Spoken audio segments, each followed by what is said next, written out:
Piosenka jest o naturze, ale mam wrażenie, że trzeba ją trochę głębiej interpretować. Trochę mi to gdzieś tam się zgrywa z tym tematem wojny w Ukrainie. Ten taki słodko pierdzący fragment, tak jak jest teraz, to nie jest mój vibe do końca. Ja czuję tu taką właśnie pozytywną energię, taką słoneczną energię wręcz. Wow! Czyli mamy też high note, nie tylko long note. Bardziej już go lubię niż ten zeszłoroczny, który mi zupełnie nie przypadł do gustu.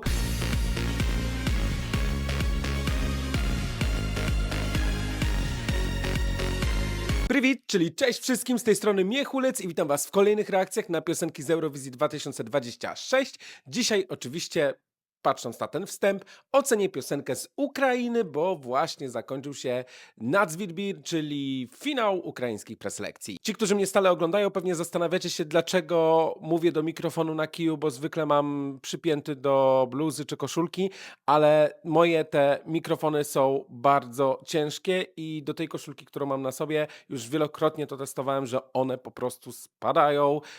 Ta koszulka się wywija, wygląda to obleśnie, więc stwierdziłem, że nie chce mi się przebierać i no, jest mikrofon na kiju. Ale dzięki temu na pewno mnie lepiej słychać i ten głos będzie taki, wiecie, pełniejszy. Ale wróćmy do meritum. Na Eurowizję z Ukrainy jedzie Leleka i było to dla mnie trochę zaskoczenie, a to dlatego, że jednak w stawce były dwa wielkie, mocne nazwiska, które zapisały się w historii Ukrainy na Eurowizji. Chodzi oczywiście o Monokate, czyli wokalistkę zespołu Go Away i oczywiście o Jerry Hale, która reprezentowała Ukrainę wraz z Alioną 2 lata temu. Obie panie zakończyły swoją eurowizyjną przygodę w czołowej piątce Eurowizji, więc było takie podejrzenie, była na to taka duża szansa, że któraś z nich jednak wygra tę preselekcję i pojedzie na konkurs. Ostatecznie tak się nie stało. O tym oczywiście porozmawiamy potem. Czas najpierw na reakcję na zwycięską piosenkę Rhythm, a ja z tego miejsca oczywiście zapraszam was do subskrybowania mojego kanału, byście nie przegapili żadnej nowej reakcji na piosenki z Eurowizji 2026. Jeżeli jesteście z innego kraju, na przykład z Ukrainy albo nie wiem,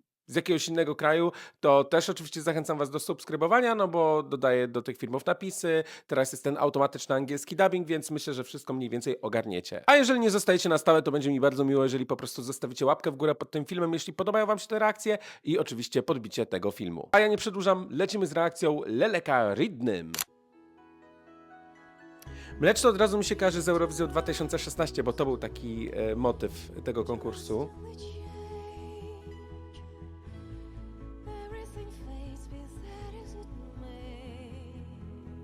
Bardzo jest to takie przyjemne, przynajmniej na początku, pozytywne.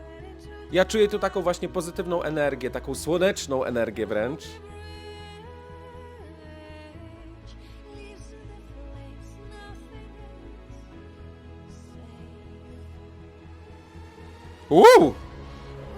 No tu mamy taki zabieg kamerowy jak w Szwajcarii 2025. Ale super, że coś się dzieje, że jest zmiana tempa i jest jakieś takie przełamanie.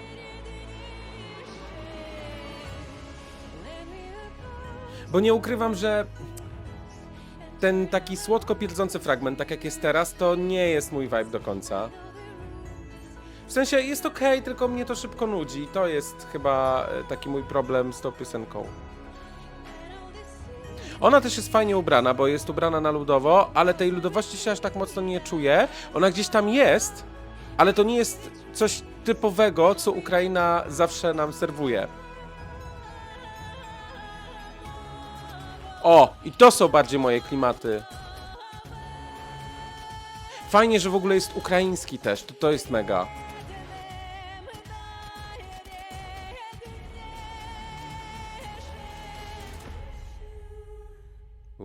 Co się stanie? No na pewno ten występ też jest taki minimalistyczny i ten minimalizm tutaj wygrał, bo były występy, które były naprawdę bardzo takie efektowne, ale nie zawsze to się broni. Ta piosenka jest o naturze, no widzimy właśnie jakieś takie te mlecze, które właśnie zakwitają, przekwitają. Ale wydaje mi się, że ona ma w sobie drugie dno.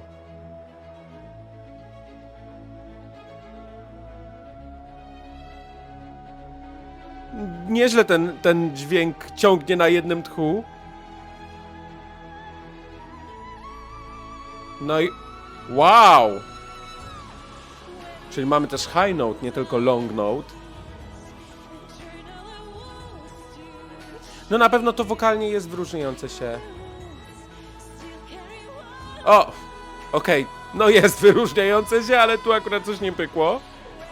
Ale nie, no jest, tu jest głos i jest potencjał, to na pewno. I to taki duży potencjał. Ale wydaje mi się, że to też są emocje i myślę, że gdyby zaśpiewała to tak perfekcyjnie, to też nie byłoby może aż tak dobrze odebrane, bo jednak faktycznie ta końcówka jest, ja to tak czuję i po tym, co widzę i po tym, co słyszę, że jest taka mocno emocjonalna, więc fajnie, że jakby wyszła poza schemat i po prostu śpiewała tak, jak czuje. Ja już jestem po odsłuchu i zasadnicze pytanie, czy to jest moja ulubiona piosenka z Ukrainy na Eurowizję? Oczywiście, że nie. Ukraina ma bardzo mocno zawieszoną poprzeczkę. Po pierwsze, że gdzieś tam interesuję się bardziej tym krajem w kontekście Eurowizji. Byłem kiedyś na ukraińskich preselekcjach na Witbirze, wtedy wygrała Marów, Ukrainy nie było, ale cały czas mam jakiś taki wielki sentyment po prostu do tego kraju w kontekście Eurowizji i też dlatego, że Ukraina zaserwowała nam w ostatnich ponad 20 latach po prostu mnóstwo świetnych utworów, które wpisały się do jego historii, są przywoływane też przy różnych okazjach jako takie legendarne, więc naprawdę trudno byłoby to przebić. Myślę, że jednak Leleka nie dorównuje do tego poziomu, przynajmniej w moim sercu. To nie jest taki utwór, którego ja bym słuchał, który mnie porusza, na który zwracam uwagę. Tak jak powiedziałem, dla mnie jest to trochę takie przesłodkie, zbyt pozytywne w pewnych momentach. Nie jest to po prostu mój vibe. Ja słucham innej muzyki. Tak jak mówiłem w reakcji, piosenka jest o naturze, ale mam wrażenie, że trzeba ją trochę głębiej interpretować. Przynajmniej to, co widzimy i to, co słyszymy. Na początku widzimy ten mlecz, który jest no, w tej fazie kulminacyjnej i trochę mi to gdzieś tam się zgrywa z tym tematem wojny w Ukrainie. Nie wiem, czy to nie jest nadinterpretacja, czy to nie jest zbyt przesadzone tutaj z mojej strony, ale gdzieś tam to jednak tak czuję, że tutaj chodzi właśnie o ten moment kulminacyjny i w pewnym momencie coś się skończy, w domyśle ta wojna i dużo zależy tak naprawdę od nas. Tak jak zasiejemy to ziarno, to tak nam wyrośnie ten mlecz i on się rozwinie, będziemy mogli go obserwować. A więc tak jak my będziemy zaangażowani, takie jakie postawy my będziemy mieli, takie jakie postawy my będziemy przekazywać swoim kolejnym pokoleniom, tak będziemy potem zbierać te plony i tak będzie wyglądał kraj. No tak gdzieś tam to czuję, że jakby jest pewien koniec, który symbolizuje odrodzenie i nowy, lepszy początek. Szczerze mówiąc, wydaje mi się, że Jerry Hale miała utwór z większym potencjałem scenicznym na to, by to lepiej w cudzysłowie sprzedać na Eurowizji. Natomiast też nie dziwię się, że w sumie nie wygrała, no bo jednak ten temat jest dość ciężki i wiem, że nie każdego interesuje aż takie religijne podejście właśnie do konkursu, do muzyki. Tam jednak to było takie, no aż za bardzo religijne, tak wydaje mi się. Tym bardziej, że pewnie byłby problem w wypuszczeniu takiego występu na kanał, bo pamiętam jak Polskę reprezentował zespół Tulia i trzeba było z teledysku na oficjalny kanał Eurowizji usunąć krzyż, no to tutaj, gdzie pojawiały się różnego rodzaju odniesienia, symbolika, łacińskie słowa z modlitw, no to nie wydaje mi się, żeby to jakoś tak przeszło, tym bardziej, że EBU no jest jednak przewrażliwiona na punkcie tych utworów. Wiem, że też jest teraz taka burza, jeśli chodzi właśnie o ten występ, bo Jerry Hale sama przyznała, że ten występ nie został w pełni pokazany tak, jak ona planowała to, że telewizja ukraińska nie zrobiła tego w dobry sposób.